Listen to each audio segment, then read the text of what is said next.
ಜಿಲ್ಲಾಧ್ಯಕ್ಷರು, ಮಾನವ ಹಕ್ಕು ವಿಚಾರ ಸಂಸ್ಥೆಯಲ್ಲಿ ರೈತ ಸಮಿತಿ ಜಿಲ್ಲಾಧ್ಯಕ್ಷರು.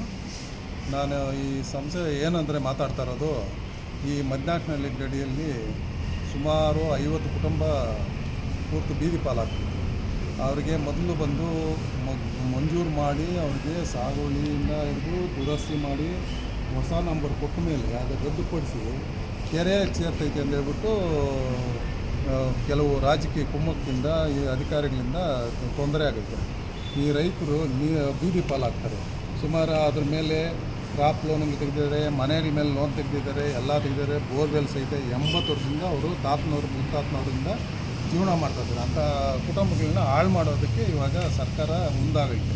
ಇದನ್ನು DC ಅವರು ಸ್ಪಾಟ್ ವಿಸಿಟ್ ಬಂದು ಪರಿಶೀಲನೆ ಮಾಡಿ ನಾನು ಇದು ಮಾಡ್ತೀನಿ ಅಂದರೆ ಜಿಲ್ಲಾಧಿಕಾರಿಗಳು ಹೇಳಿದ್ದಾರೆ. ಅದರ ಬಗ್ಗೆ ನಾವು ಒಪ್ಕೊಳ್ತಾ ಇದ್ದೀವಿ.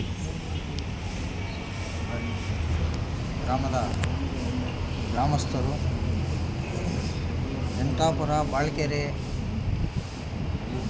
ಅದು 3 ನಂಬರ್ಗಳಾಗಿ 124, 125, 126 ಹೊಸ, ಆವಾಗ ಹಳೆಯ ನಂಬರು ಮದನಾಯಕನಹಳ್ಳಿದು, ಬಾಲಸಂದ್ರ ಇತ್ತು, ಆಮೇಲೆ ಎಂಟಾಪುರ ಇತ್ತು. ಈಗ ಮದನಾಯಕನಹಳ್ಳಿ ಸೇರಿಸಿದ್ದಾರೆ. ಅದು ಇವಾಗ ಒಂದೇ ನಂಬರ್ನಲ್ಲಿ 3 ನಂಬರ್ ಮಾಡಿದ್ದಾರೆ.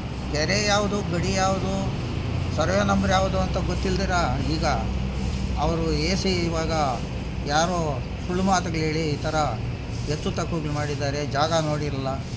ಅದನ್ನಿಂದ ನಾವು DCಗೆ ಮನವಿ ಮಾಡಿ ಇದು ಮಾಡ್ತಾಯಿದ್ದೀರಿ. ಅದರಲ್ಲಿ ಲೋನ್ಗಳು ಮಾಡಿದ್ದೀರಿ. ಅದೇನು 12 ಬೋರ್ಗಳಿದ್ದಾವೆ.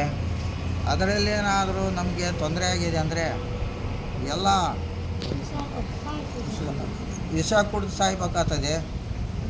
ಅದಕ್ಕೋಸ್ಕರಾಗಿ ಅದನ್ನ ಬಂದು ನೀವು ನೋಡಿಬಿಟ್ಟು ನಮಗೆ ಪರಿಶೀಲನೆ ಮಾಡಿಕೊಡ್ಬೇಕು ಅಂತ ನಿಮ್ಮನ್ನು ಕೇಳ್ಕೊತಾ ಇದ್ದೀನಿ.